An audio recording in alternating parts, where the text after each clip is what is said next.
Suppose that these people had done, like the modern users of computers seem to want to do, become enamored with the mechanics of the typewriter itself. And it's a marvelous gadget. The linkages in there are incredible. And you could spend a lot of time studying and explaining these things. And that, it seems to me, is what we're doing with the stuff on the computer. Instead of saying, okay, this is this tool. This is how you communicate with it. Learn interesting and useful ways to use it in something that interests you. Instead, we put the focus on the mechanics of this stuff. And that's where the mystification comes.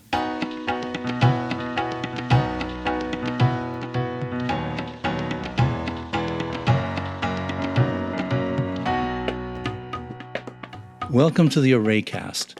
The words that you just heard were spoken by Dr. Kenneth Eugene Iverson, the creator of the APL language and 1979 Turing Award winner. He is the reason that this podcast even exists.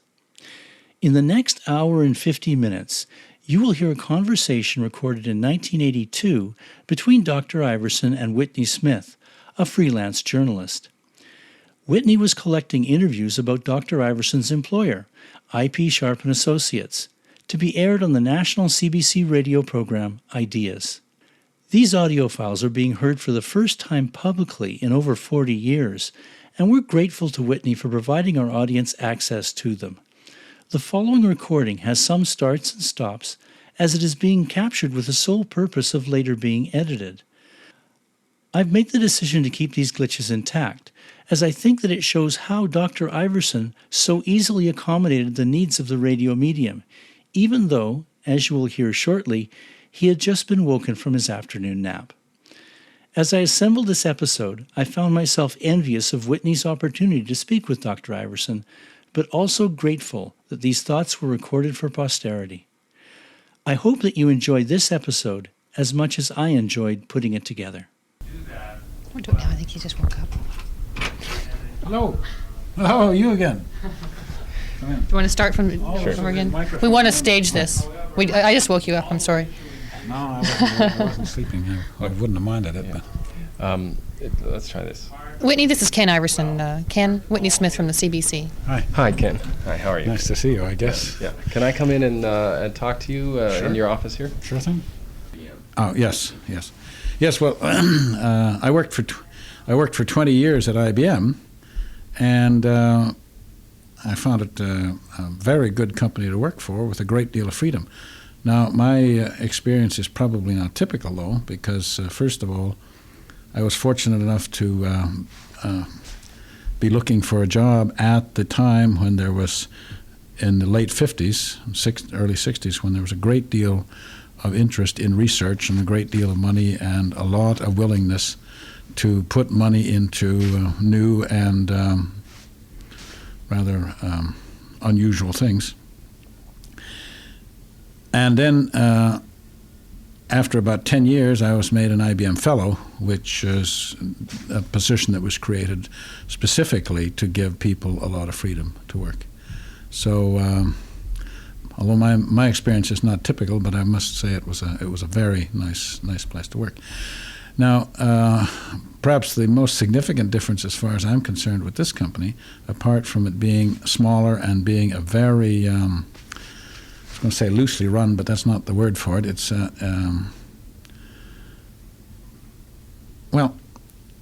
something that Ian said to me when I was considering joining Sharp was that he said, coming from IBM, you will probably be upset to find that we don't make long-range plans. We sort of deal with things as they come.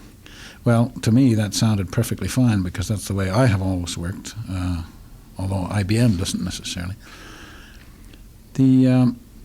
But probably the big difference to me in Sharp is that although APL, that I developed, has gained a lot of use and has become, I think, a significant tool in IBM, it is still a minuscule part of IBM's business, whereas here, this is our business.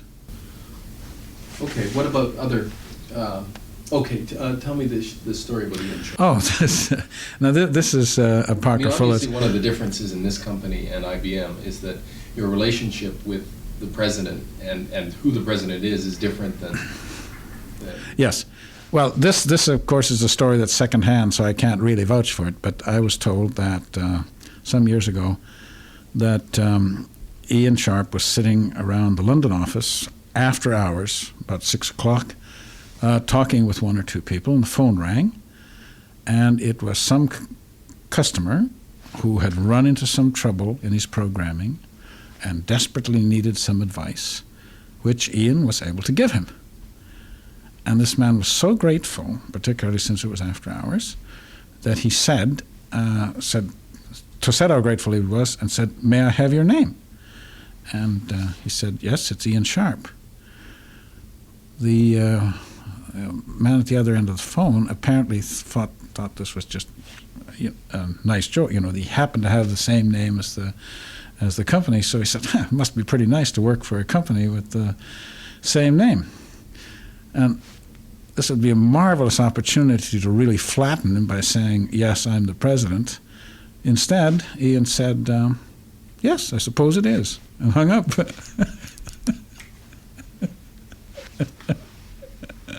Oh, I love that. That's a wonderful Well, story. the reason I think it's a wonderful true story is it's from everything else I know, it's absolutely believable. What does this say about Ian Sharp? Pardon? What does this story say about Ian Sharp? I mean, you know him, so it ticks off things. Well, it's just that. I think the difficult and unusual thing for anybody is to deal with success, whether it's success in a professional way, a financial way, management way, or whatnot. And this tells me that what I know already, that Ian doesn't allow this sort of stuff to go to his head, as we say. That's such a great story. Does Ian have any philosophies, or does he have any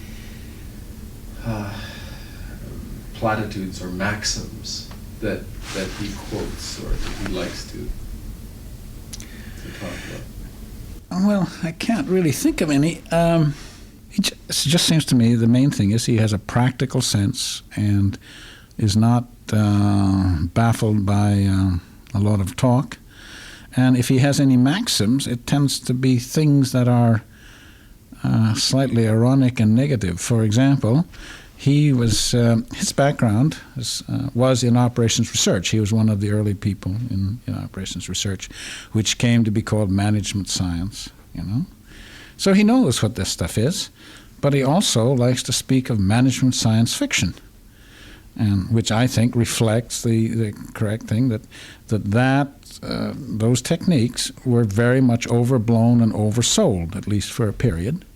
And so calling it management science fiction, I think, is a useful term. Everyone around, at least most of the people around here, seem to be quite happy. Now,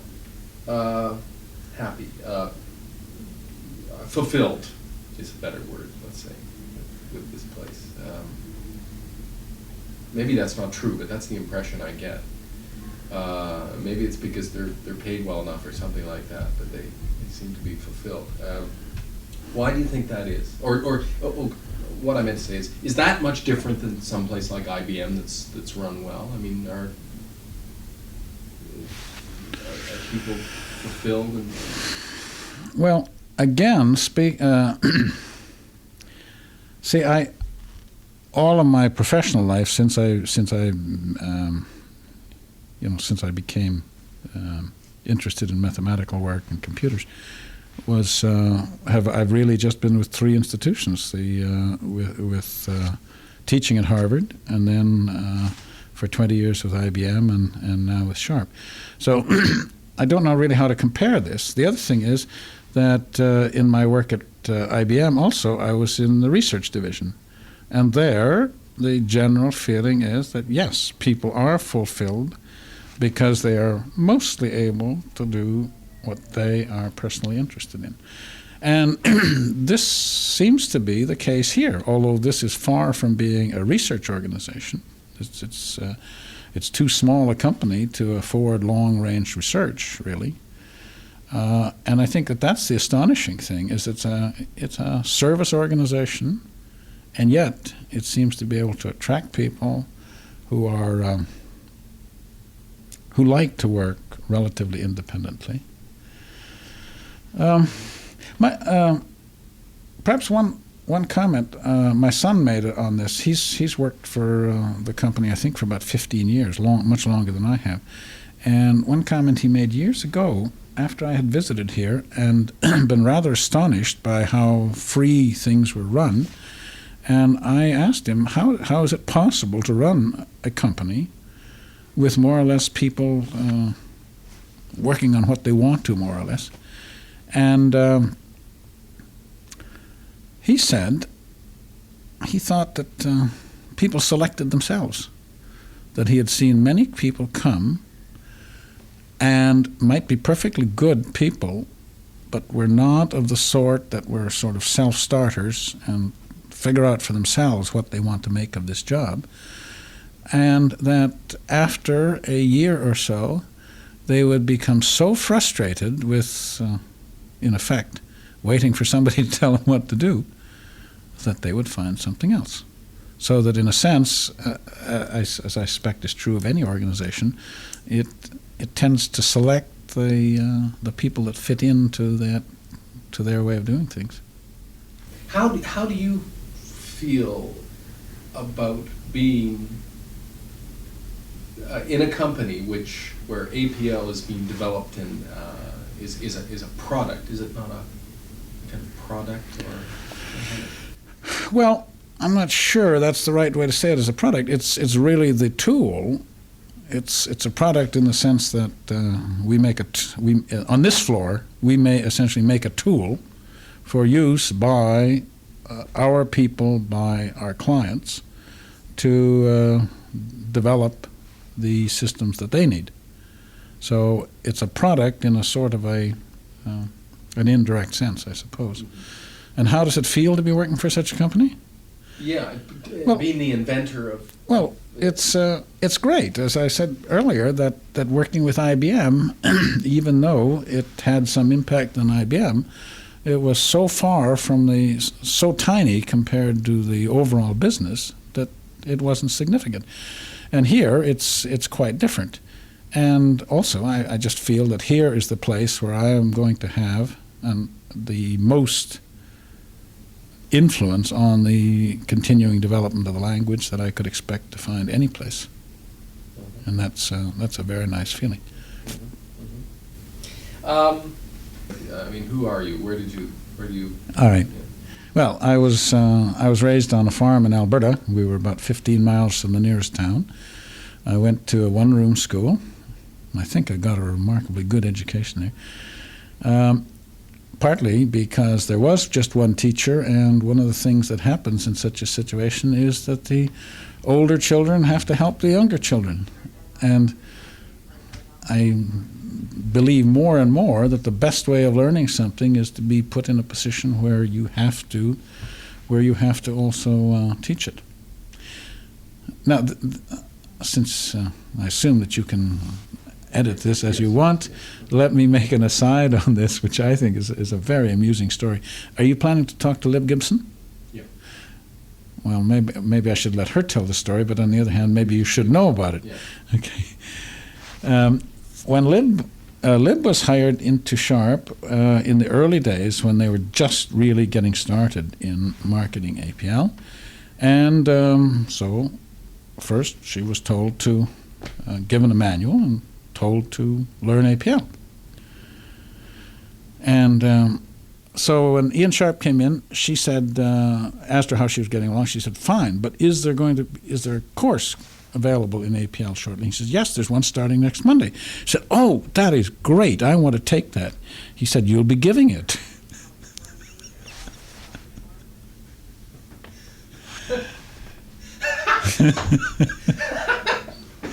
But as I say, this is secondhand, and you better get the thing from Lib. No, Okay. It's blurry. Okay, keep going. Oh, are we still on? Yeah. So- yeah, as I say, we're going to be interrupted in a second again, but Okay. Well, right. I was raised on a farm in Alberta, about 15 miles from the nearest town. I quit school at 13 in the Depression and went to work at home and for neighboring farmers. And probably would have stayed on the farm except for the fact of the war. And I went into the Army at 21. And when I was in the Army, I took the opportunity to use the Canadian Legion correspondence courses in order to finish up most of my high school. And then I transferred to the Air Force, and in the Air Force, for the first time in my life, I fell in with people who knew something about colleges and professions. In fact, back home, it never occurred to me that doctors and lawyers and whatnot existed or needed special training. Anyway, I did fall in with a lot of people in the Air Force who either had interrupted their college education or were planning to go back to college, so on. So one of my friends in particular told me that I should go back to college, or that I should go to college, and in fact he would come back and beat my brains out if I didn't. Then as you probably know, the veterans' benefits for college were really quite generous in Canada. I guess much the same as in the States. But anyway, I was able then to finish up my high school and went to Queen's University for 4 years, studying mathematics and physics. Then the head of my department advised me to go on to graduate school, and I was still able to do so again with government support. So I then got my doctorate in applied mathematics at Harvard, and was I was fortunate enough to graduate just at the time when Professor Aiken was putting together what became, I would say, the first program in computer science. And I was one of the junior faculty that was appointed to start that work. So that's how I came to be involved in the computer work. As to the invention of a language, that essentially was just the following, that in trying to write about topics of application of the computer and teach courses related to it, including graduate courses in operations research, I found that the notation that was available was inadequate. The mathematical notation that I had been taught, I found was inadequate in many ways for this kind of thing. Consequently, I tended in my work to simply gradually develop notation, and I soon became, in a sense, more interested in the notation than in the specific topics. Consequently, as I was teaching different areas, I would tend to develop notation and use the same notational schemes in other areas. So the language really just developed as a tool for communicating with people, and it was only, it developed for communicating with people and developed in a lot of different topics, a lot of different areas. Then when I left Harvard after teaching there for 6 years and joined IBM Research, and there for the first time I was able to have resources so we could think seriously about making what we call a computer implementation of a language. In other words, in effect, setting up the machine so that it can speak the language, in other words, to execute anything that any sentence that you can express in the language would then be understood and carried out by the computer. And so it was at IBM that I was first able to get the resources to do that sort of thing. And since then APL has become a language usable for practical purposes on the computer, and that has been most of what the world has seen of it. This is not exactly one paragraph No, thing that you that's asked all right, for. that's all right. I guess you can cut it out. Yeah. Why did you go to IBM Why did I go to IBM? from teaching at Harvard? Oh, well, the reason that you go someplace is because you're leaving someplace else, and I left Harvard because I didn't get tenure. Harvard has had and I think still has a very humane system, namely that you get a 5-year appointment as an assistant professor, and by the end of the 4 years, they make a decision whether you're going to be granted tenure or not. And if you're not granted tenure, then you're out. And as I say, I think this is a very humane thing, because in many cases I have seen people clinging on desperately for year after year after year, thinking they're going to get tenure. And also, if you have had even an appointment, a junior appointment at Harvard, it's not a bad stepping stone for getting someplace else. At least it wasn't in those days. So it's not doing anybody any serious disservice either. So at that time, IBM was greatly expanding their research division, which in fact had been formed not too long before that. That was in 1960. Furthermore, one of my very good friends who had been a graduate student at Harvard also, Fred Brooks, had joined IBM several years earlier, and so I knew a good deal of the kind of work that he was doing, and he urged me to join IBM because he thought it was a good company to work for. And it turned out that they also made me the best salary offer as well, so it wasn't a difficult choice. Have you made a lot of money from inventing APL? Not that I can notice. You're an inventor. You've got something that's used in the public. All right. Well, let me first of all, the fact that APL gained some reputation in IBM got me this appointment as an IBM fellow, and IBM fellows are paid a little bit better than normal. As a consequence, and also once your salary gets up like that for whatever reason, it tends to stay there or not drop. So I think I've benefited from that. But as far as benefiting directly from the language, as far as having a proprietary interest in anything, no, not at all. Perhaps I should say something about my working under Professor Aiken. That was a really marvelous experience, because not only the I'm sorry, who is Professor Aiken? I mean, I've Right. heard of Professor Aiken, but that's all. When I went to Harvard, I went to the math department. And in the first year there, I took, simply because I had read a little bit about computers and realized that there was a course in computers there, I went and took it, even though it was in another department, and it was given by Professor Aiken. And this was a really marvelous experience for me, because Professor Aiken had a way of stimulating his students to realize that here was a field in which there was still a lot of interesting work to do.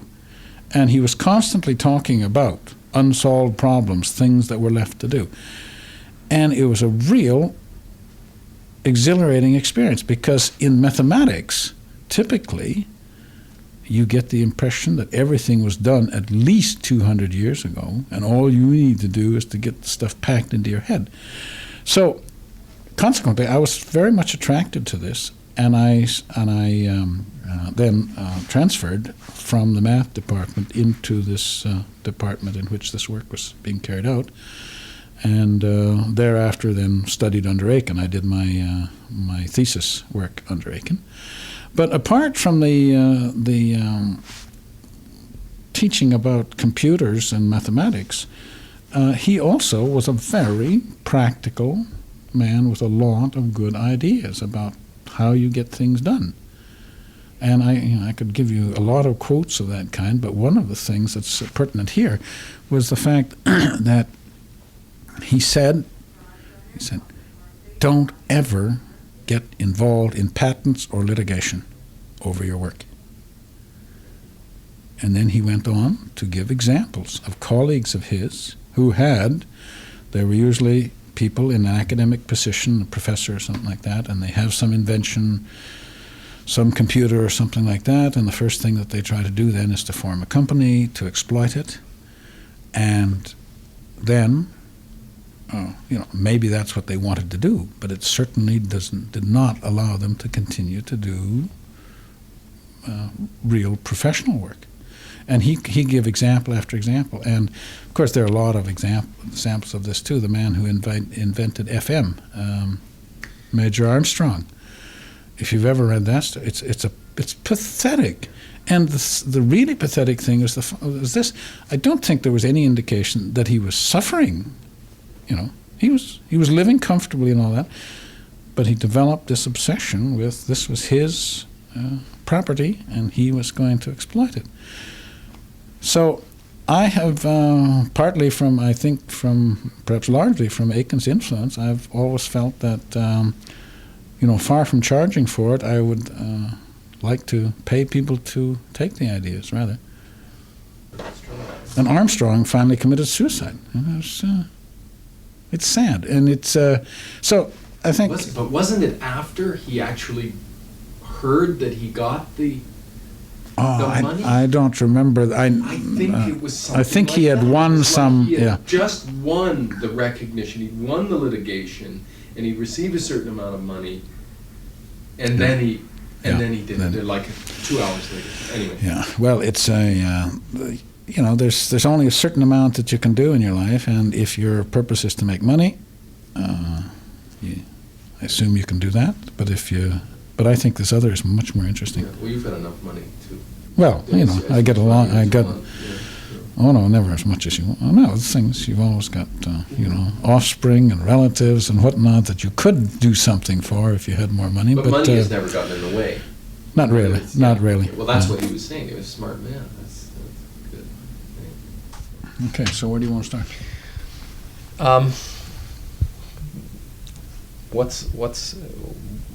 I want the first lesson in APL. What is APL? Yeah. Well, let me start first with saying something about what is a programming language. Any programming language is a formal language, by which we mean that it's it's precise, it has a relatively small number of things that you can say directly. Consequently, it is possible to say something very precisely, but it might be rather cumbersome. You might have to do a whole lot of things. It might be worth mentioning a formal language with which most people would be familiar, and that's the language that the Army uses on the parade ground. That is a formal language. There's a relatively small number of commands that you can give, like right wheel, quick march, and so on. And with that, you can execute marvelously precise maneuvers. But to do such a simple thing as in effect saying, let's form up on the north side of the parade ground facing south, instead you give us a long sequence of commands to do it. You can do it precisely, but it may be somewhat cumbersome. And programming languages are much the same. In fact, I think it's worth commenting that the word program, in that sense, is used in exactly its English meaning, and in fact in exactly the meaning that's derived from the Greek. Gram meaning to write, and pro meaning in advance. So a program is simply something that is written in advance. That's true of a program of music. When you go to an evening of music, you're handed a program. And what that does is tells you what is going to happen. And if everything goes well, that's what happens. So that's the sense of a program, and that's all there is to the meaning of a program in case of computers too.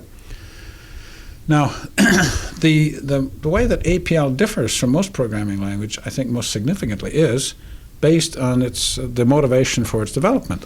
It was developed with the intention of using it for communication between people.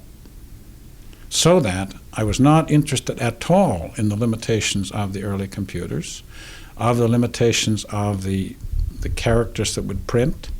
So that, for example, whereas most programming languages use an asterisk to represent multiplication, I, having been raised as a mathematician and knew that the cross is what you use for multiplication, Consequently, for every symbol, I used the mathematical symbols or invented symbols that would graphically suggest the operation to be performed. So that the point is that APL is a formal language, but it is one which was designed primarily for communication between people, and the implementation on a computer came much later, which had several advantages. One was that by that time, by a lot of serious use of the language, we had worked out all kinds of difficulties in it, simplified it. And the other thing was that by that time, the computer technology had come along far enough so it was possible to do the things that we wanted. One thing, for example, that may seem a peripheral thing, but it was rather important, was that this was about the time that the IBM Selectric typewriter came out, which had the changeable typing element. Consequently, when we were doing our implementation of APL, we recognized immediately that that would be a possibility for getting the symbols that we wanted. And so we designed a typing element, had it made, and that became the APL character set, which is in fact essentially the same character set that's still in use today. Okay, now what can you show me on the blackboard an example of the character set, or a few? When you say a character, you mean like a letter or a number or a symbol? Yes. Well, by a character, so we have certainly the Roman alphabet, the numerics, the decimal point, and things of that kind. Now, most programming languages go to things like this, that if you want something like plus in COBOL, for example, they wrote PLUS. Okay? And you can go on with that, writing TIMES. And one of the disadvantages of that is that it becomes so spread out. Instead of using St. George's Cross for plus and St. Andrew's Cross for times, which all of us know, and when you come to symbols for divide, which is just a colon with a horizontal bar in it, imagine having to write divide. In fact, you couldn't even write divide. You'd have to say something like divided by in order to communicate the right idea. Now, this has also other disadvantages apart from being so spread out. You recognize that all of these things that we're talking about so far really have the characteristic of verbs. In fact, maybe I should have started there by trying to connect the idea of language more with something that one is familiar with in natural languages, in English in particular, and that is that okay, so start that again. I'm sorry? Start. We were talking about language. Yes. Okay. Perhaps a good way of looking at programming languages, and APL in particular, is that to recognize that it is a language and that it is an imperative language. The only things that you say are do this, do this, do this, which greatly simplifies language. In fact, the example that I gave earlier of the parade ground language, it's definitely an imperative language. You don't say do an about face or please about face, you simply say about face. And that is true in programming languages, or at least in most programming languages, certainly in APL. And this simplifies things that I think that it is useful to see the analogies with natural language. That in natural language we have nouns and verbs, and in APL the nouns are like the numbers 2, 3, 4 are nouns. The symbols like plus, times, and divide are the verbs, because they say do something to these. So that if one writes 3 times 4, then that simply means multiply 3 and 4. If you write 2 plus 3 times 4, that means add 2 to 3 times 4. So you can construct long, meaningful sentences of this kind, and all you are dealing with is same notions as in natural language, nouns and verbs. Now, in APL, there are only two other things that you have to understand. And that is what I think corresponds very closely to an adverb in natural language. And the point is the following, that if I say plus, that means to add. If I say write 2 plus 3 plus 4. But if instead I take a list of things like 2, 3, 4, and I now want to say add over that whole list of things, that's a different notion. But it's obviously related. In APL, we do that by writing a plus and a slash in front. The slash is an example of what I was saying is an adverb, because it applies to that plus and produces something somewhat different, summation. Now, this may seem a trivial thing, but you realize now, suppose that I wrote times slash 2, 3, 4.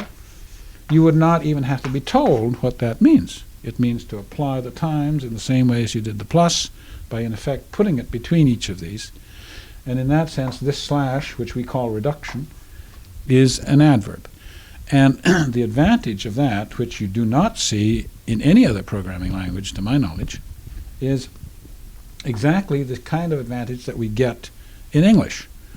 In English, we can describe an incredible number of different actions with a relatively small number of verbs and a relatively small number of adverbs. Because you see, if I have 10 verbs and 10 adverbs, in principle, I might have 100 different actions that I could describe. So that I can not only say run, but I can say run backwards, run slowly, run sideways, what have you. So that's the third one. So we have nouns, verbs, and adverbs. And there's one other thing that is very essential, and that is... Okay, just keep this Sorry. like that, so when you turn... Oh, okay, sorry. Sort of like, Like this. That's right? good, yeah. Okay. Yeah. Pivot. So that if... so it is essential to be able to assign names to things. Like in English, for example, we might say, how do we do this in English? We use is and are. What we call the grammatical term is a copula. So we'd say lead is a heavy metal, heavy ductile metal or something of that kind. In this we have a symbol for is, and the question, the symbol is just an arrow, but we read it as is. So I might say length is, meaning the left arrow, as you can see on the blackboard, but you can't hear on the mic, is, say, 5, and I might say width is 4, and then I might say area is length times width. Okay, there's an example of where one is using the assigning a name to something, and those are the four and only 4 aspects of the language. Now, it may seem surprising that you can put together such sort of complex systems out of this, but there's one aspect which I should have emphasized, and that is the following. The nouns that I spoke of were the numbers, and this is what usually comes to your mind when you're talking about computers. But you realize that if you take characters like a letter A and a letter B, these are simply entities that can be manipulated. You can have a whole string of them too. And that we can do in APL. In fact, all you do to indicate that you want really the letter C-A-T is to write C-A-T and put it in quotes, as you would in English. That now means the list of 3 things, the C and the A and the T. And now, all of the kinds of manipulations that we would like to do with numbers, to reverse the order of them, to sort them in some order and so on, apply to these characters as well as to numbers. Consequently, one can do text manipulation, database, what we call database, where you have large storage of alphabetic data that you want to consult and search, like in making dictionaries and so on. Okay, I think that's good. Let's go now to your terminal. Oh, okay. And can you This show time me- you probably want to Okay. hold. Yeah. Okay. Now, let's. Okay. Now you tell me. Okay. So perhaps we should just go to the terminal at this point and show you some examples. Try that again. Okay. Put the chalk down. I want to get all Sorry. this stuff. Well, perhaps with this background, we could now go to the terminal and I'll show you some more interesting examples.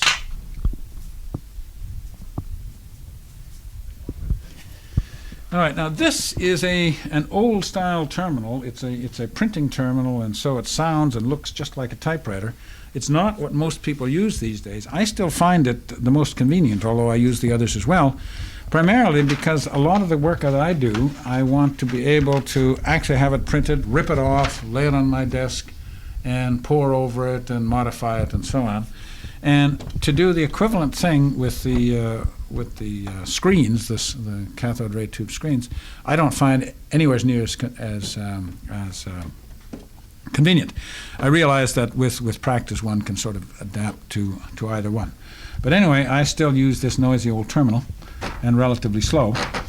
Now, what kind of example? Well, I started by saying if you want to do a simple thing like multiply 12 times 12 times 12, you simply enter that with the crosses for the times, and as you see, it simply prints out the result. Looks like I need a new ribbon. Well, so a sequence of things like that. Now, but also, we can put in a whole list of things, so that if I said 2 and 3 and 4 multiplied by 6 and 7 and 8, it will now do that for each one of those pairs. And so you can deal with whole lists of things. Now, this may seem surprising and maybe a little confusing if you have not seen it before, but it's a very natural way to work.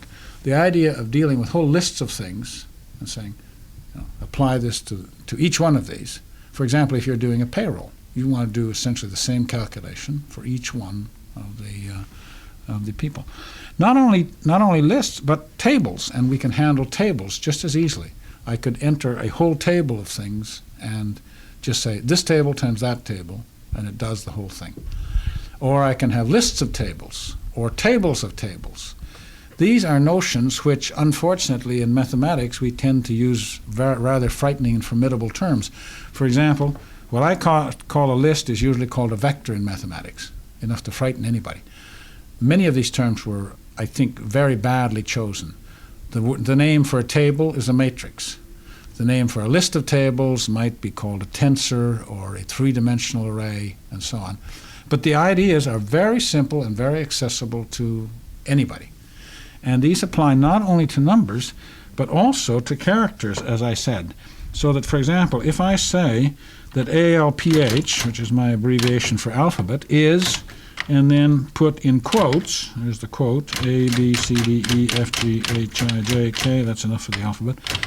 Then I have ALF is now the list of a whole set of those things. And I can do a variety of things to that. I can simply say, let's look at it. So I just enter the name ALPH and it prints it. Or I might say, reverse that. And this is the symbol for it. It's just a circle with a bar through it. The particular appearance doesn't really matter that much. But if we say that to ALF, then you get them reversed.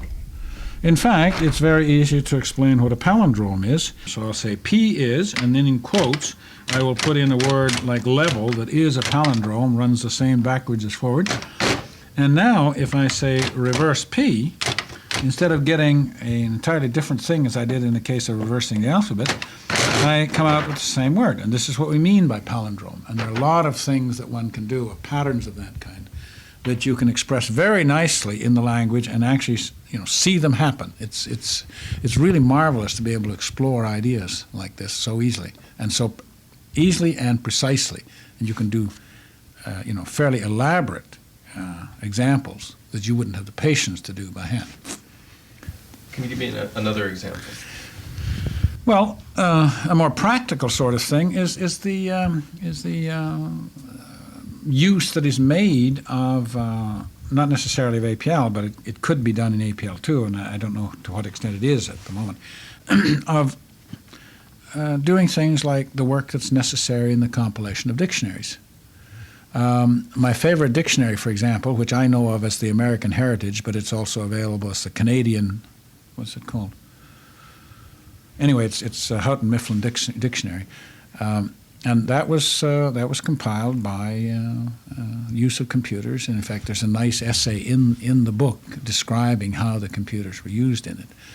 And well, I think you can see that once you can handle character strings, in particular, handle individual words as single entities that you can move around, so that you can now talk about not just reversing the string of letters in a sentence, but say reversing or moving around the individual words in the sentence, then you see that you can do a lot of nice things.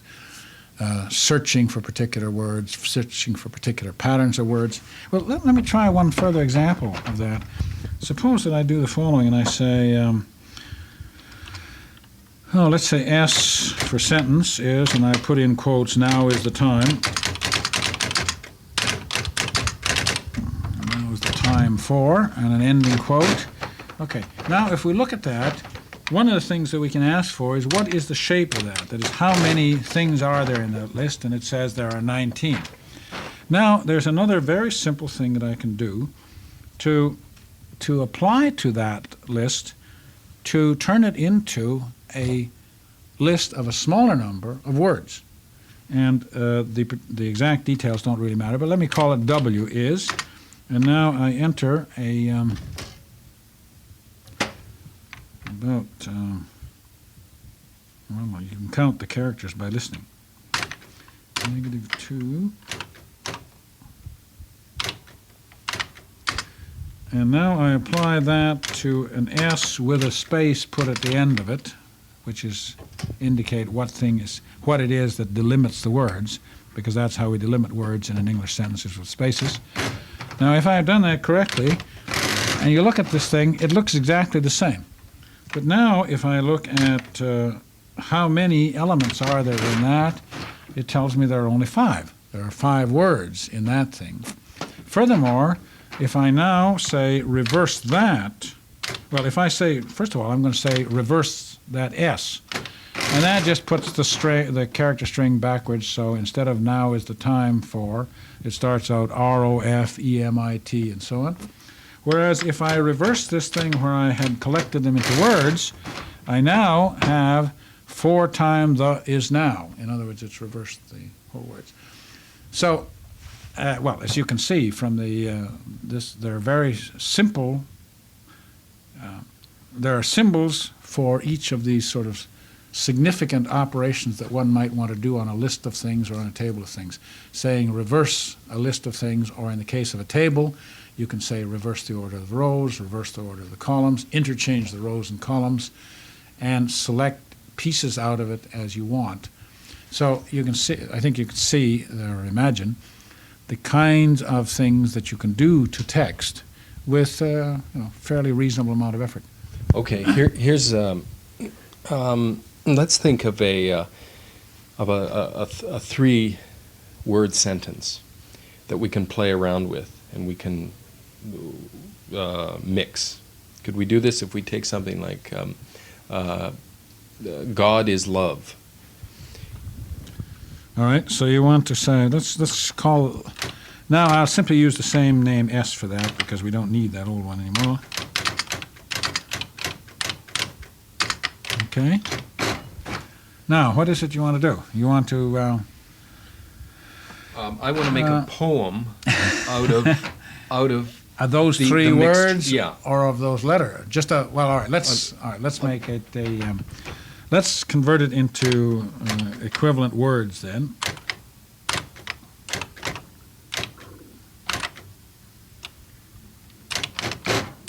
Let's see whether I managed that time. All right. Let's just first of all we'll reverse them. So that says love is God. Okay. I guess just the sort of thing a poet would like to do. But I can also take this thing, something that I didn't mention before, which is fairly obvious. Once you have a list of things, you want to be able to index it. That is to say, pick out the 3rd element, pick out the 1st element, pick out the 6th element, all right?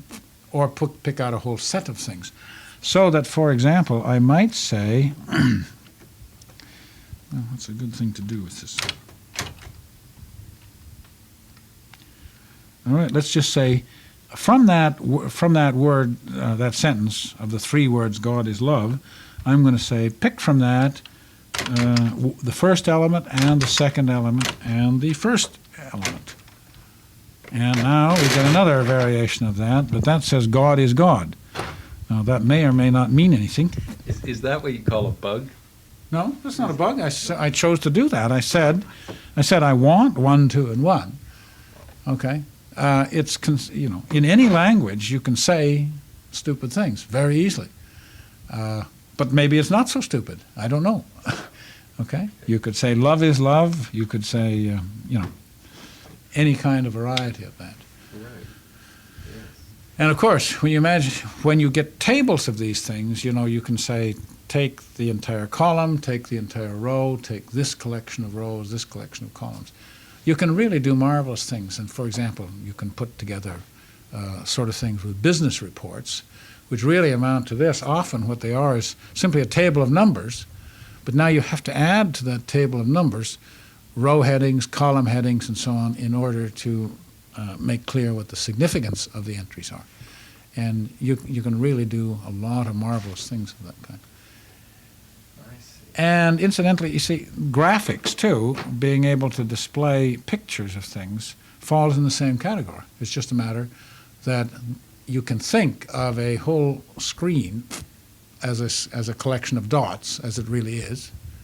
And now you can have a table which describes what things you want to put where.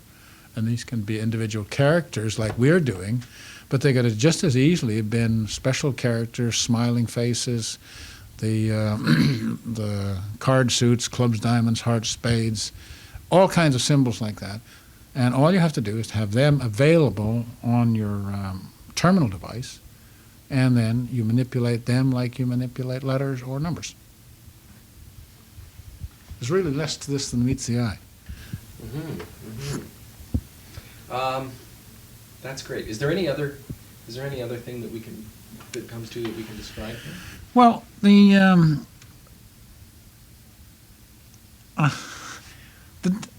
difficulty that I find in getting across any idea of, on the one hand, how simple the notions that are involved in computer programming are, and at the same time, the fact that it's not just a trivial game, is that you'd like to give some non-trivial examples. And if you give the non-trivial examples to the beginner, it looks royally confusing. If you don't, he's liable to say, well, of course, an ordinary calculator can add 2 and 3. Or I can even do it on my fingers. But let me try something here which might be more significant, and that is the following. I can also call up things that have been saved before. Right now, I'm going to load a workspace, as we call it, that's called, it's in library 666, which some of you may recognize as the number of the beast, whatever that means. What is a workspace? It is just a collection of information. For example, the stuff that I have here, I could have said save, and say save Whitney or something like that, and then I could later recall it by just saying load Whitney, and everything that I had put in there would be then available to me again. So this is a mailbox workspace, and this manages our electronic mailbox so that, for example, I can say, just ask, how many incoming messages are there? And it says there are 7. And now I could, well, in fact, let me do this. If I simply say print, and print is simply a collection of instructions of the kind that I've been talking about, but somewhat more complicated, that have been put together in order to be able to put into files messages that people want to send, put into a directory the identifications of the people that these are to go to, so that when I say print, this function will search the mailbox files and pick out all of the messages that are addressed to me. So I've entered print, and now if I simply hit the carriage return, it will start printing. And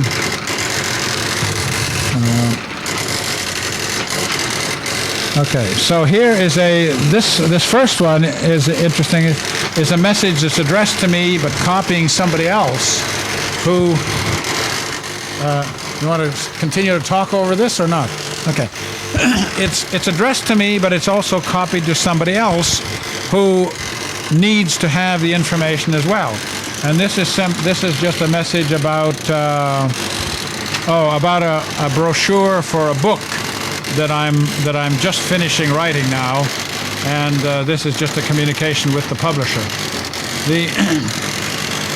Another message, I think, concerning some trouble that somebody had on the system. Another message that is trying to give a classification of a bunch of operating systems produced by IBM, and so on. So there were 7 messages in all, so I think this thing is about to conclude, and we can then go back to talking in a normal tone of voice. Okay, this last one is rather interesting, that I submitted to the publisher a draft of something, and now he is able to send me back immediately his reactions to this and copy the editor and anyone else that's involved in the production of the book. Well, I should have mentioned that also, that it's a marvelous tool for producing a book. I have been working now for some time on a course, an introduction to APL programming, and this is designed to be a completely self-study course. And one of the difficulties with making anything for self-study is it is very important to be accurate, because for a beginner, if the author has made some slip, whether a logical slip or simply a typo or something like that, it can be terribly confusing to a beginner. And one of the marvelous things of having a computer system like this is having a good text editor. So we have a text editor that's written in APL, and this is what we use in our normal day-to-day work. And one of the very nice things is the following, that when you do correct an error in a manuscript, then you get the next draft of it, and you can be absolutely confident that only those changes have been made and nothing else has been disturbed. It's the only possible way that I can see to get really error-free or almost error-free texts. And also it saves on liquid paper and those things that you need to reduce the errors from your manuscript. Yes, it does, although in some cases it doesn't save that much. Like in ours, we print the successive drafts out, mainly because there's such a great convenience in being able to really work at a draft of the thing. For one thing, that passes from hand to hand, and that you can't do quite so conveniently on the screen. But yes, eventually, of course, we'll see even more of this saving, where you won't have successive copies. And incidentally, you see that certainly in newspaper offices already, where people write their own stories and do the editing on a screen, and so you don't have these successive paper drafts. Great. I find it rather interesting that because this is for radio, having this typewriter clattering in the background is apparently a good thing rather than just an annoyance, because it gives one a better feeling for what is really going on. And reminds me of, on the one hand, the fact that I grew up in the days of radio, and I think that in many ways it not only stimulates the imagination of the writers and people who produce this thing, but also stimulates the imagination of the listener, because we used to hear these plays on radio. Most of us had never seen a play in our lives, and yet it stimulated you to imagine things probably even better than they really were on the stage. I'm also reminded of a comment that Professor Aiken made years ago, in which he told me about some investigation that had been done in teaching engineering, where one of the things you've got to do is to get a spatial imagination. Like, we tend to draw things on paper and draw diagrams and blueprints on paper, but you've got to learn to visualize in 3 dimensions as well.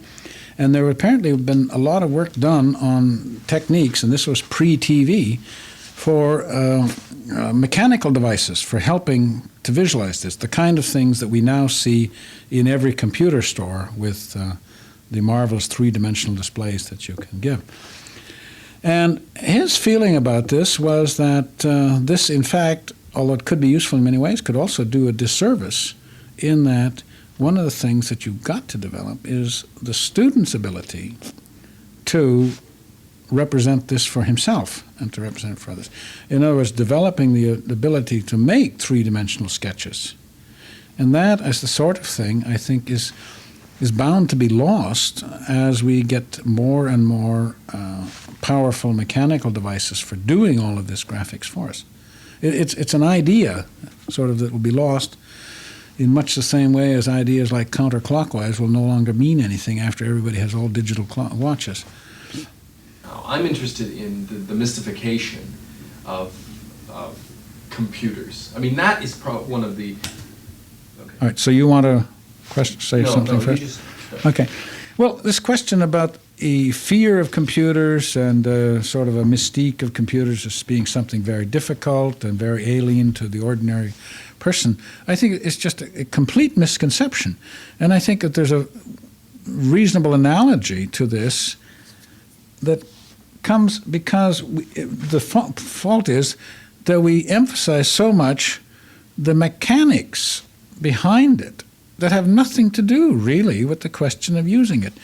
When I was young, if you wanted to drive an automobile, you virtually had to know a good deal about the internal combustion engine, and very little, if any, about the rules of the road or map reading, or the things that really have to do with how do you manage the use of a car. Nowadays, the car is still driven by an internal combustion engine, but nobody is hardly ever aware of that fact. And certainly you don't worry anything about knowing the fact that you don't understand the internal combustion engine does not dissuade you from owning and driving a car. Instead, you concentrate on the things that you have to know. What are the rules of the road in your province? Okay? Where are the gas stations located? All kinds of practical things like that. That's to do with using the thing. And anybody who would say, I'm afraid of a car because I don't know about the mechanics of gasoline engines, it would be just laughed out of, be a joke. And yet that's what we're doing in the case of computers. And I think this comes about, again, partly because of the antiquated programming languages that people are using.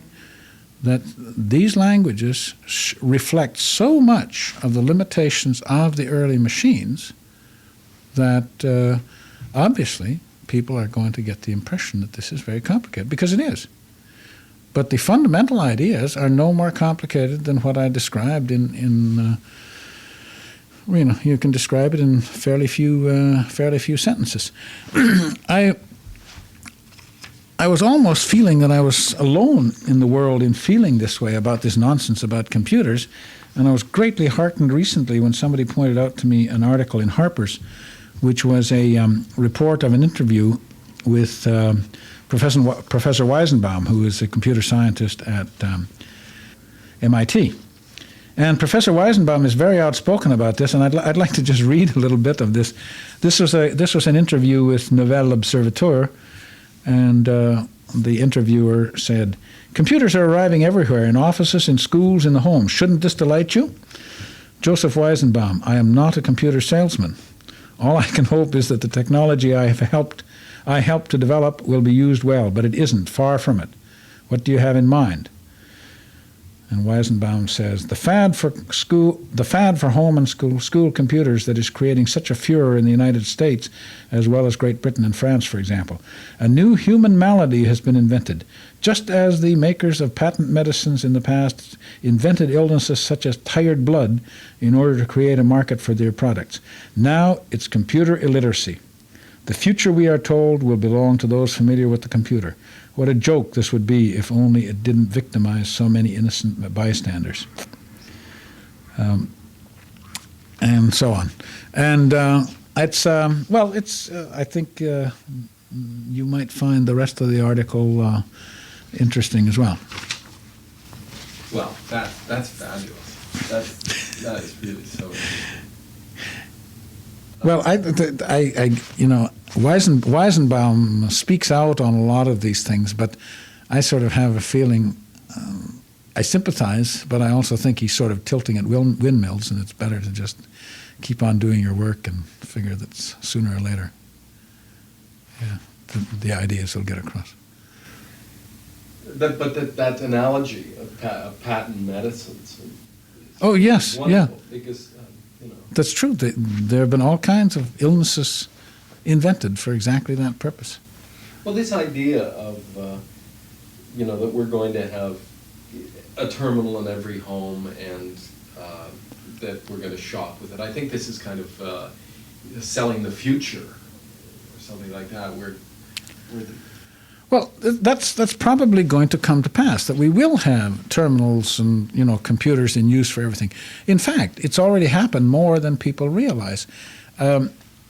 Some years ago, I visited General Electric, who were once in the computer business. This was the research laboratories, who were once in the computer business, and then went out of them and consequently almost disbanded their computer science department in the research division, and then were bringing it back at this time. And the reason was that they found that they were spending an incredible amount of money for outside consultants for computers and computer programming. Where were these being used? In their washing machines, dryers, and so on. Almost every appliance you get these days has a computer of some kind in it. Now, but the thing is, as long as you understand the language in which to communicate with this gadget, whether it's a dryer or whatnot, knowing which knobs to push, it doesn't matter that it happens to be a computer in there instead of the old-style mechanical linkages that used to do a much cruder job. So I think that people are concerned with the wrong thing. I really think it's a fair analogy to say the following: that the invention of the typewriter, say, was, I think, a marvelous tool for use in language, for the teaching of language even. And in fact, I think is still much underused. I find my 3-year-old grandson, for example, although he still can't really hold a pencil and do much with it, at least not for any length of time, can handle the typewriter perfectly well, and he can spell words and things like this. Now, suppose that when the typewriter was first introduced in schools, instead of the English department recognizing that here is a marvelous tool and we can start teaching a lot about language even before children can have the muscular coordination to write well and so on, suppose that these people had done like the modern users of computers seem to want to do, become enamored with the mechanics of the typewriter itself. And it's a marvelous gadget. The linkages in there are incredible.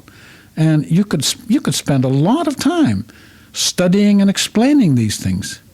And that, it seems to me, is what we're doing with the stuff on the computer. Instead of saying, okay, this is this tool. This is how you communicate with it. Learn interesting and useful ways to use it in something that interests you. Instead, we put the focus on the mechanics of this stuff. And that's where the mystification comes. Great, that's good. That analogy helps people to see that.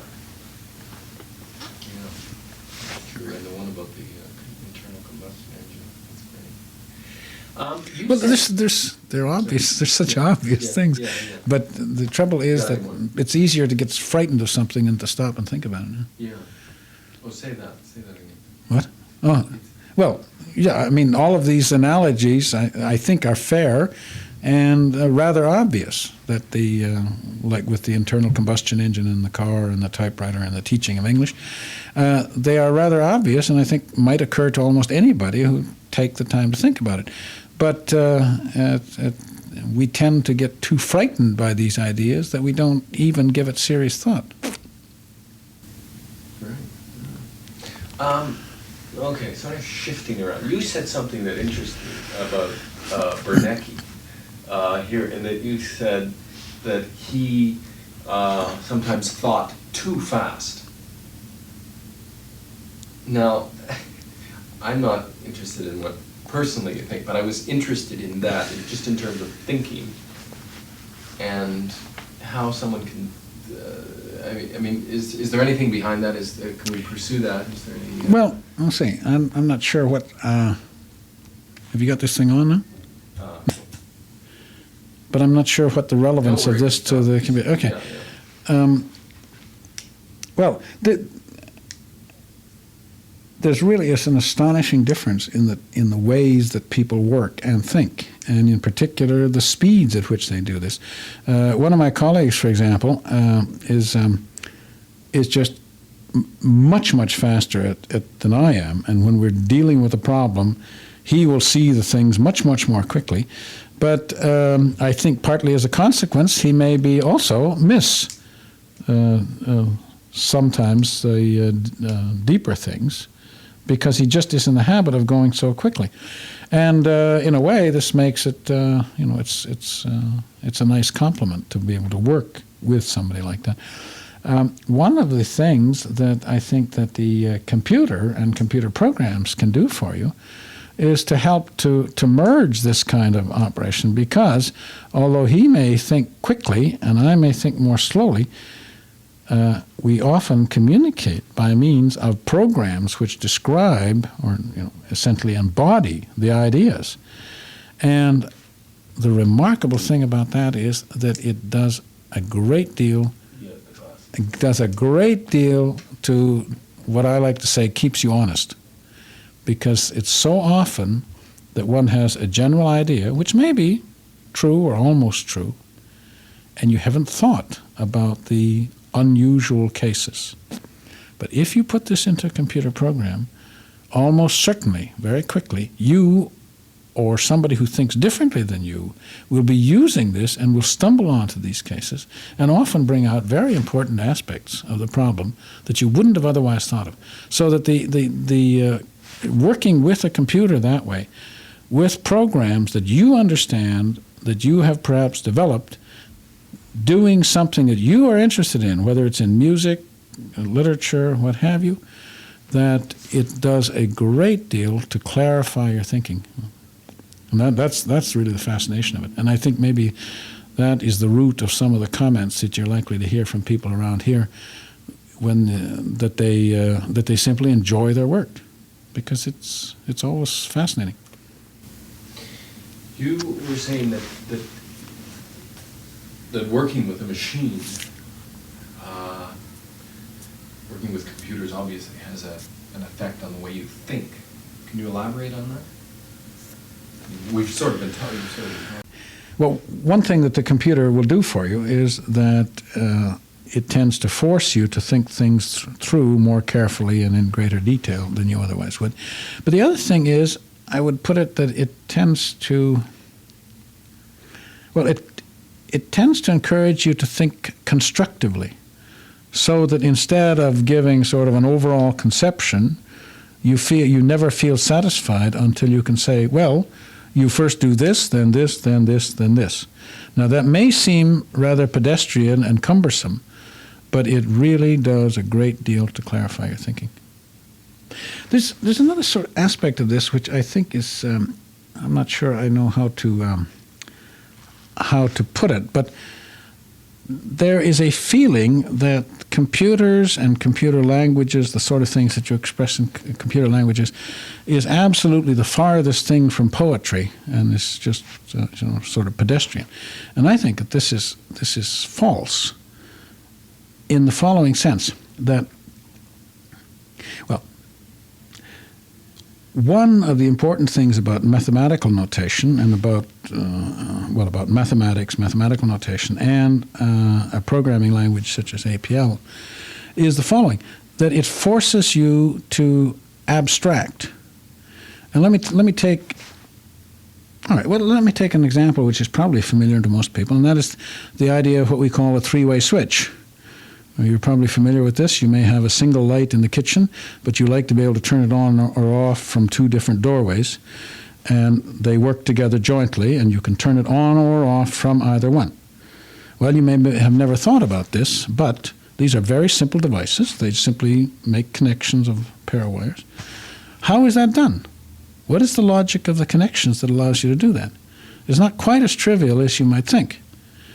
And if you do find that trivial, then you might say, well, could you make a four-way switch? Could you have 3 switches or 4 switches or 10 switches controlling in that same way? All right? Now, if you start thinking too much about the switches, there are all kinds of possibilities. You see, there's the noisy toggle switch that you may already have in your kitchen.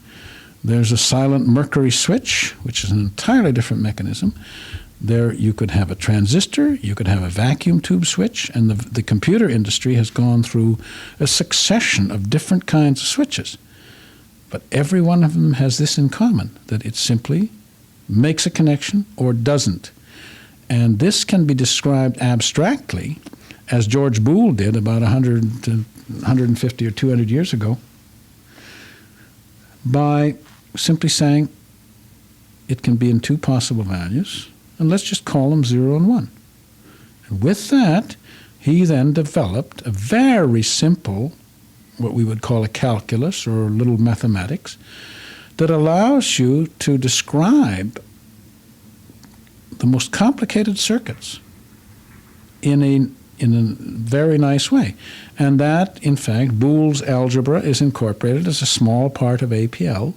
So if you got interested in problems of that kind, you have a very simple, precise way of doing that. And in fact, you can write little computer programs which in effect allow you to say, I'll push this button to represent this switch and that button to represent that switch, and play with it and see if you can get it to work the way that you thought you should.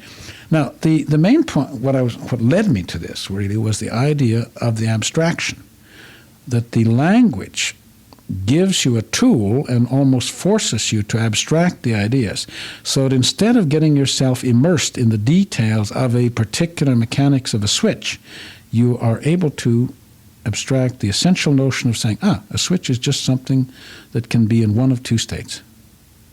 And now we will deal with that. Now you can deal with the very, very complex notions much more easily than you could if your mind were cluttered with the details of the switch. Now this is the essence, I think, of mathematics, is that it provides you with a language and ways of thinking that get you to abstract. Now, this may not be meaningful to many of you, but you will find that if you are studying mechanical vibrations, like the vibrations of a spring, the vibrations of a pendulum in a clock, and so on, and if, on the other hand, you come to studying electrical circuits, the kinds of oscillations that are carrying this message to you over the radio waves, and so on, nothing could look like they're more different than, say, the heavy mechanical vibrations and the electrical things. And yet, when people came to describe them abstractly in mathematics in terms of differential equations, lo and behold, they're the same phenomena. The equations are absolutely identical. It's just that in the one case you say, we have the mass of this thing. In the electrical case you have a coil or induction, and so on. So the thing is that it allows you to abstract. Now this, it seems to me, is the essence of poetry, is that a good poet, perhaps often unconsciously, is saying things in such a way that even though he says only one thing, for different people and sometimes for the same person at different time, they conjure up different images, all of which are relevant to the central notion. And that's why I maintain that when anybody knowledgeable in mathematics or in APL reads an expression, he may say, yes, this is a calculation of torque, or no, this is a calculation of cost in terms of price and quantity, or no, this is a calculation of area in terms of length and width. They're all the same function. They're the times function, and which also goes to explain why we have found it in our culture important to invent a symbol for that particular function, because it's everywhere. Can you teach, on the idea of poetry, can you teach, computers can't think, right? Can computers think? Well, if you can tell me what you mean by thinking, I could answer that question perhaps, but I don't know. Well, can a computer write poetry? Can you teach a computer to write poetry? Oh, if you can teach it, yes, there's nothing easier. One of the things is that you could do, for example, you could simply give it a collection of poems or prose, or whatever you have, and then provide a program which selects pieces from these, either individual words, individual phrases, individual passages, and so on, and merges them together according to some criterion, which you would then write into the program, and also with a certain element of chance. Usually, say, well, you want to, pick this sometimes, that sometimes. Yes, you can write it, but you raise the question of what would be the point? Well, to demonstrate the power of machines. But and also to try and understand human creativity. Well, but the fact that you can make a model of something doesn't necessarily mean that you understand any better understanding of human creativity. And also, I guess, all right, one of the things that used to be raised was the fact that machines obviously can't think like people because they're not temperamental and so on and so on. But the reason that they're not temperamental is that we've gone to tremendous extremes to make them not temperamental. It would be nothing, we can, in the machine in the next room here, we could very quickly make temperamental by turning off the air conditioning. When the air temperature reaches a certain point, you'll start getting more and more inexplicable behavior. And I assume that that's very much like being temperamental. If I'm in an overly hot room too, I will react differently than I otherwise would. But, we've gone to all this trouble to engineer that kind of thing out of it. We can also put it back in, trivially, if we want. But it's not clear what the point would be in most cases. Its point sometimes when one is doing statistical experiments to generate random numbers, just to do experiments on them. But as to saying, can we produce something that somebody would, what would it be poetry or not? If your criterion is, if it wasn't produced by a human, then it's not poetry, then the answer is very simple. But that sort of makes the whole question meaningless. If you say, is it something that might get passed, and accepted by an editor of some modern, review of poetry? The answer is probably that's very simple. Modern art has been invaded by art painted by monkeys and things like that. I expect the same can happen in poetry. I guess what we're talking about is soul and machines.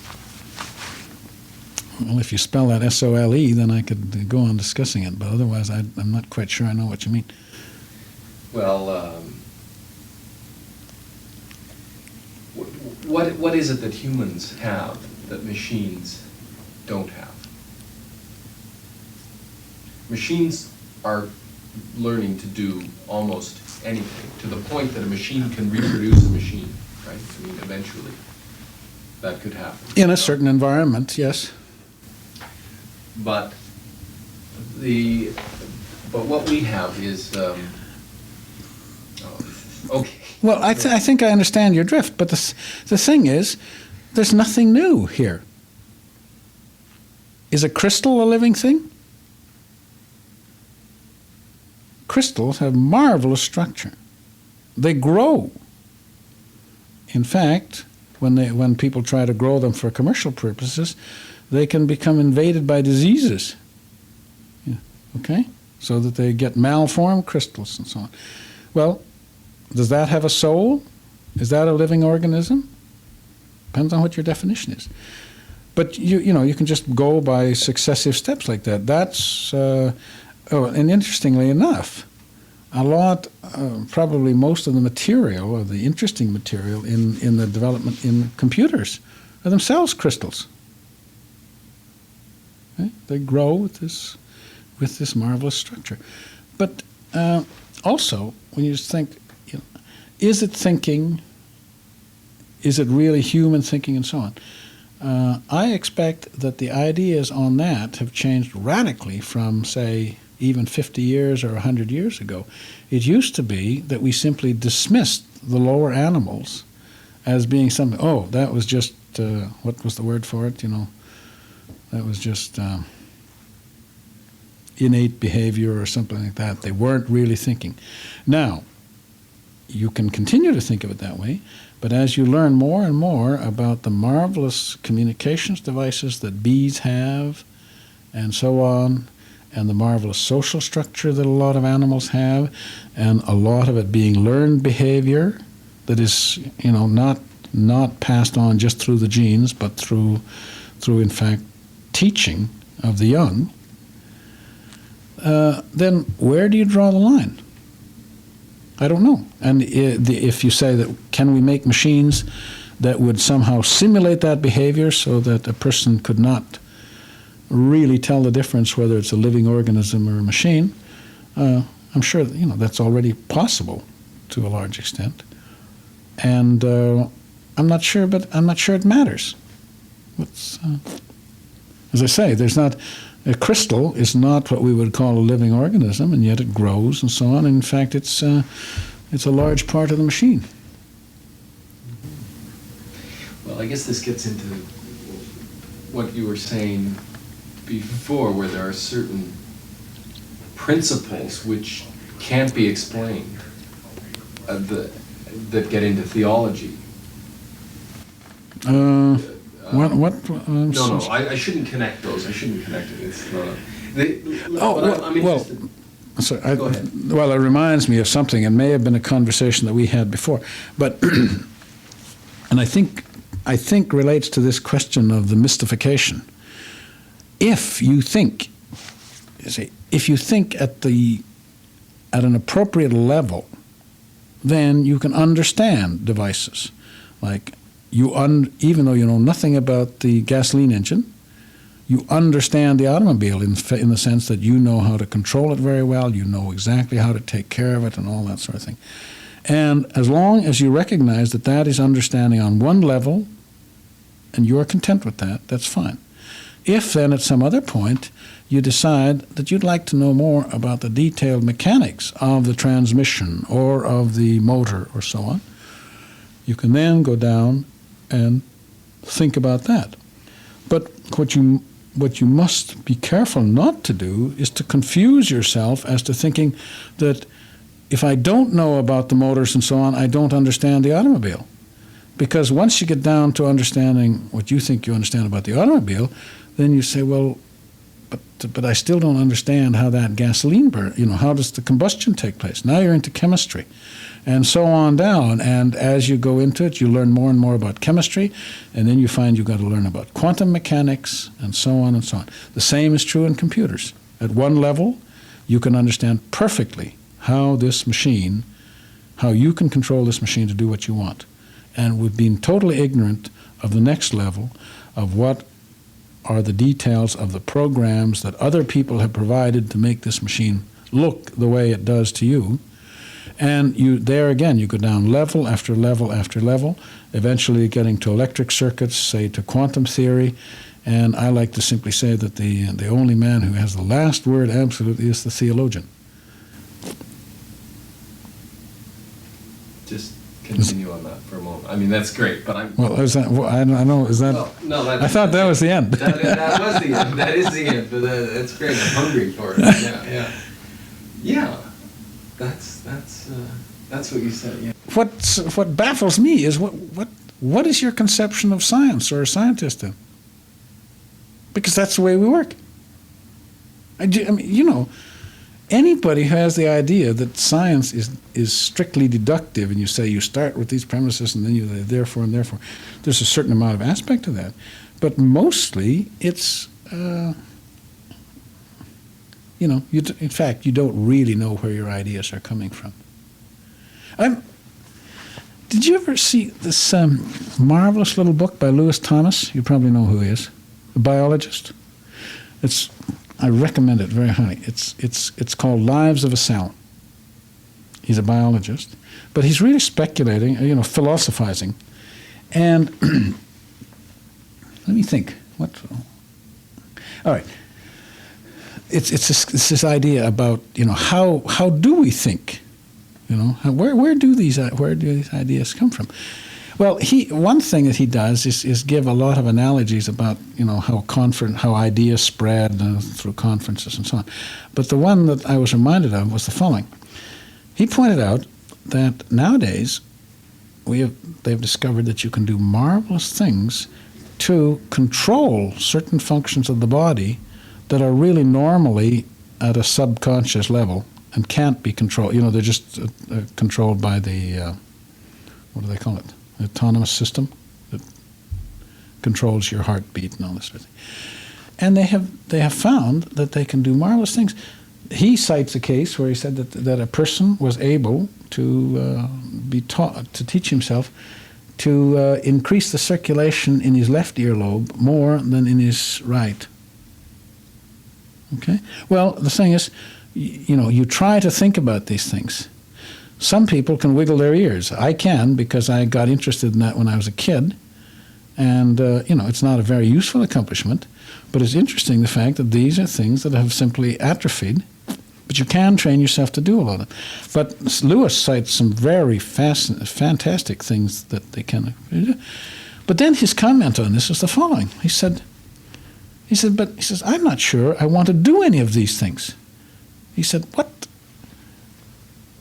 what would I do, for example? He said, he says, I'd as soon be told that the pilot has died and I'm now in charge of this 747 50,000 feet over Denver than I would be be told that from now on I'm in control of my liver. He says, I wouldn't know how to think liver thoughts. I really should have. I wish we had the thing here, because he puts it marvelously. And he says, I certainly wouldn't want to be put in charge of my thinking, because I wouldn't know how to think up thoughts. Well, you see, there's a point at which you can't say how you do this consciously. And as to where ideas come from, they come from, I don't know, you're mulling over certain problems and then different problems, and then eventually somehow the two get connected. I sometimes think that the secret of a creative mind is to be disorderly. That most of us have a relatively good filing system up there in the head, and those that are very good about that, they got it all filed away nicely, and they can remember things and so on. But the more disorderly of us, we leave the file cabinets open and so on. Consequently, when I go in search of an idea, I stumble across some open drawers and find all kinds of interesting things on the way, and sometimes these fit together well.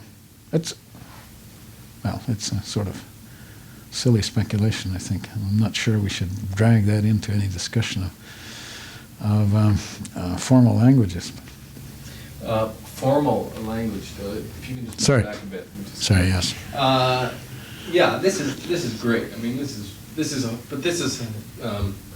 think that you could probably get some interesting people to talk about that kind of thing. Get philosophical about things. I think your analogy with music is probably makes good sense, but you see, it's one thing to say I'm interested in such and such an aspect of it, but in order to do justice to that, maybe the best thing that you can do is to learn something of the other, even though you decide eventually you're going to ignore more of it. At least you know what you're missing. And I think that that's true in the case of computers, that there's, well, I guess in the case of almost anything, I'd say probably the best way to get involved with it and get a feeling for it is to actually do something with it. Like I'm very skeptical of courses which are, appreciation courses, appreciation of this or of that. I always feel, certainly I wouldn't want to have anything like called computer appreciation.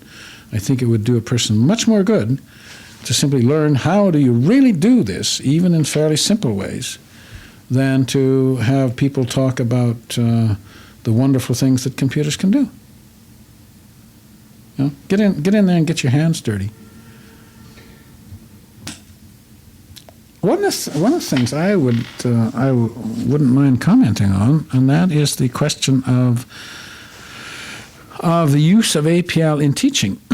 So far, although my interest originally was in an academic environment where I was interested in teaching and writing and looked on it really as a better tool for communicating ideas, if you like, to myself, meaning analysis, as well as to others, that was the primary goal.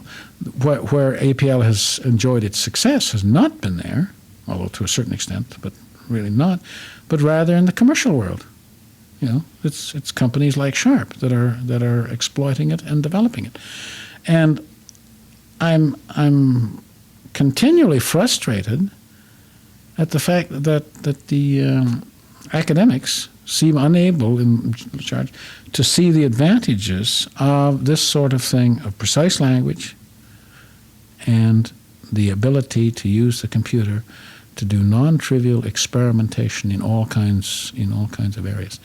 And I think that I and a number of colleagues have already done enough in writing on extended topics in mathematics, in the discussion of the computer itself, in areas like statistics and so on, that I'm really frustrated that we haven't made more headway in the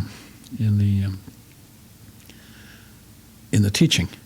And I see a couple of reasons for this. In the teaching, what do you Well, I mean, in teaching, in using it as a tool in teaching in all kinds of topics. Okay, give me an example. Well, in teaching of mathematics, for example, that I could give you examples, but I'm not sure that this would work very well. But at fairly elementary level in mathematics, at high school level, teaching of polynomials and things like that, where I can give you examples of things where ideas get the teachers themselves have a misunderstanding of it, which couldn't possibly have survived a precise notation which forced them to really interpret carefully what they were writing. In other words, they write things which are in effect self-contradictory, and they never know it because they are never forced to go through the detail or have a machine, in fact, execute exactly what they said they wanted executed. Okay, so Now, I mean, I could go into some examples of this, but I'm not sure. I mean, it would get into probably more mathematics than you want to get into here. But there are just all kinds of things which, well, there are several aspects of APL that I think are relevant here. First of all, that the syntax of the language is absolutely dead simple. In other words, there's never confusion about which gets done first and exactly how you interpret something. But the other thing is the simplicity with which you can use arrays of things, lists and tables. Now that is a marvelous tool for picturing and understanding things, fairly complex things. And that's the kind of thing where I think that mathematics at a variety of levels could be just made much simpler and much clearer with that, and made much more concrete. We teach mathematics, I think, in an unnecessarily abstract way. I have been very disappointed at the slow progress that we make in the academic environment with APL, but I see a couple of reasons for this. One is the simple fact that computers are still fairly expensive.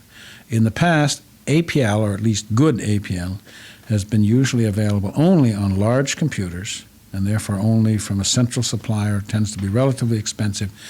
In many cases, at least it's conceived to be too expensive to be used in courses available to the students. Now, with the microcomputers, I think that is going to change fairly dramatically. Not only that there's going to be a lessening of the cost, but it is going to tend to decentralize the control. That I see mathematics departments now going out on their own, decide, okay, we're going to have a dozen microcomputers, and we will do with it what we want in mathematics. In the past, they have really been at the mercies of the computer science departments, the people who provide computing service in the university. So it's a way of I think, if you like, decentralizing the control and bringing it more within the individual disciplines where it belongs. But there's another aspect, and that is, I think, simply the unwillingness or the inability of people to take the time to understand the significance of a new technology or a new tool. And it's not that the idea of using computers in teaching hasn't been touted and accepted to a large extent, but this is teaching in what seems to me is a bizarre way, at least for a lot of topics, it's the computer in control. This is a so-called computer-aided instruction, where essentially the computer administers drill, decides what's going to be done next and how you're going to do it and so on, which to me is, at least in most topics, an atrocious way to use the computer, and that it's better to give the student the understanding of the tool so that he can develop what he needs in the particular discipline. Now, the reason why these computer-aided instructions, or one reason that they achieve the success that they do, I think, is they're one way of using computer where the faculty doesn't have to learn a single thing. It's just, here's this canned thing, use it for your students, it'll be good for them. It's like selling pills. No pain, nothing. Whereas the way that I'm proposing, it means that faculty would really have to make an attempt to understand what is the significance of this tool in my discipline. That takes up much longer. When I was talking about, the old, like in faculty, say you have to wait until the old professors retire in order to make any real change. But you have to understand, when I say old, I don't mean chronologically at all, because I think there's often very little connection. And that's why it's a dangerous thing to say, because it would be interpreted incorrectly. My example of this professor at Harvard was here was a man who was really at a retirement age, but he was as young and active as ever, it seemed to me, much more so than many of the younger faculty. But I'm sorry, I sort of lost the thread of this. What was your Well, no, I'm sorry, as far as my own effect here. All right, well, first, of course, none of us believe ourselves that we're getting old in that sense, and neither do I. But the point is that see, the only way to have influence of any breadth at all is to teach others. That is, I think, one of the great attractions of working in a university, because you've got all kinds of eager graduate students, and they not only have a lot of time and motivation to learn, but they also are still usually humble enough to think maybe that somebody can teach them something. Now, once you get out into the business world, that attitude is not so prevalent. And here, as far as my own influence here is concerned, don't get the idea that I decide that such and such is going to be done to the language and it's done. Not by any means. It's more a matter of testing ideas on other people, persuasion. I try my best to get some of my colleagues to, write joint papers and so on. Okay, let's see. I was just saying that it's not true that I or anybody else simply decides this is the way it's going to go, and that there's any idea of being a czar of the language. Instead, it's done by education, persuasion, interchange of ideas, and I have certainly tried to compensate for this business of not having graduate students in a place like this by working with my colleagues to write joint papers, involve them, and partly because I respect their opinions, and it's the way to get things sorted out. Which reminds me of something that I should have maybe mentioned earlier, that I think that one of the reasons that I think that APL is so different and sort of has an integrity that the other languages does not, was this reason that it was developed for an entirely different reason, really for communication, as a tool for communication, rather than simply being a way of saying, let's make it possible to use the computer. And that the making use of the computer came later, in fact, many years later. That was one advantage. The other was that the group that we put together to work on this tended to be very, well, we tended to think in the long range. And Aidan Falcoff and I worked with Aidan for most of the 20 years that I was within IBM. And Falcoff and I wrote an article, well, two articles. One was called The Design of APL, and the other was The Evolution of APL, which was more the history of the people and so on involved. But one of the things that we said, and I think it was true, was that in those early days, we had a relatively small group, and we worked by Quaker consensus. You know what that means? Well,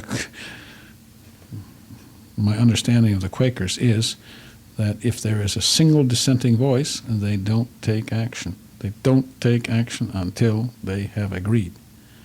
But once they have agreed, it's very difficult to stop their action. They're very thorough. They seem to be very thorough. So we said, this is the way we work. And we can give, example after example of things which we thought were quite important to get into our computer system, but we didn't agree. And sometimes they were shelved for 2 years, sometimes for much longer than that. And in this paper, we give some examples of how this has worked out, and also of how, and tracing the many steps in a decision that, we decided to do this, and then having played with that, we realized some other aspect and so on, and it can go on. And there's a fair amount of that's written about that. So we tend to be very conservative in that sense, not going ahead until we really get fairly wide agreement. How can you apply that observation to working at IP Sharp? Is there any? Well. So just, because we can use that. That's a fascinating. Well, it's not so much there. It's not so much different than working at IBM. I think. See, when if you can just sort of lead that. Okay. All right. It's speaking of how we worked in the group originally in IBM reminds me of another aspect, and that is that we tended then, too, to be somewhat frustrated by by not getting the amount of support that we would have liked to have had with computer facilities and so on in order to push this work forward. As a consequence, many things that we would have otherwise gone ahead and done probably got delayed. And once you put something into a computer system that a lot of people are using, you're stuck with it. It is almost impossible to change it because you would make it very awkward for thousands of people. Consequently, we finally realized in many cases that if we had had the support to go ahead at the time that we would have liked to have done it, we realized that there were many things that we would have simply done wrong, which on further reflection, having been forced to wait. And so we picked up a phrase which I think that some unfortunate politician used in the States about talking about the treatment of the Negroes. He spoke of benign neglect, and that's what we said. We benefited from this benign neglect, that we didn't get as much support as we would have liked to have had, and consequently held us back, retarded the development enough that it finally came out better than it otherwise would. And of course, I still feel the same way here, that although APL is uppermost in this corporation, there still is a very sharp limit to how much manpower you can apply to extending the language. For one thing, there's all kinds of other things that need to be extended. There are new computers coming on, new operating systems. Our systems got to be adapted to that. The PC, the personal computer, when it came along, a lot of effort was put onto that. None of which had anything to do with extending the development of the language. And so, we tend to have to wait for this. Meantime, the ideas probably get refined better than they otherwise would. It's, also, let me be careful to say, I don't think I said that we weren't getting support. When I think of how much support IBM did give to something that took a long, long time to develop, I'm still marvel at how considerate they were. I think what I said was that we weren't getting the support that we thought we should have, which is a somewhat different thing. And here, it's not, well, here I'm more aware of what other pressures there are, so that I'm much more, I think, not only you get more philosophical about these things as you grow older, but also I understand more what the other pressures are. And after all, the first thing that the company has to do is to make enough money to keep the whole operation going. And I'm not about to insist that we do more of, a lot more of this. And also, you can't do it overnight anyway. You can't simply bring in new people and say, tomorrow we're going to start having you extending this language. There are only a relatively small number of people who are competent to do it, or that they would require a fair amount of training before they do. Is there anything you would rather be doing than this? Oh God, no. No, I just particularly since coming here, I've been having a ball. It's been really great. So you don't have any complaints about this place, or do you? No. In fact, not only about this place, but Toronto. It's been marvelous for my wife and I, because we came here. We had always lived out in the suburbs, primarily because that seemed a better place to bring up children. And this is the first time in our lives when we've been free to live in the city, and particularly in a city with good transportation, so we don't really have to drive a car. And the job has just been fantastic. Wrapping this up, talking about the future and Sharp, I don't know what the question is. I guess what is, what do you hope that this company can do? Let's talk about dreams now. Does anything come to mind? As opposed to you, but this company is a very powerful thing, and it can do certain things, and it can make a step this way or that way. Well, that's a very difficult thing to answer, because as far as for what hopes for the company, because I know so many of the people involved, I just hope it continues to be successful, simply because I'd like to see these people continue to do work that interests them. But the other side of the question, which I think is maybe what you're trying to get at, is as far as my personal ambitions are concerned, as far as what I would like to do is to simply, first of all, continue development along some lines that I already have laid out, and I think I understand what to do, to improve the language. I recognize that, like any living language, it will continue to develop long after I'm no longer involved with it. But as far in that term, what my hope is that at some time in the future, it will become so much a part of the way that people express themselves in, not only in sciences, certainly in mathematics and whatnot, but in business and so on.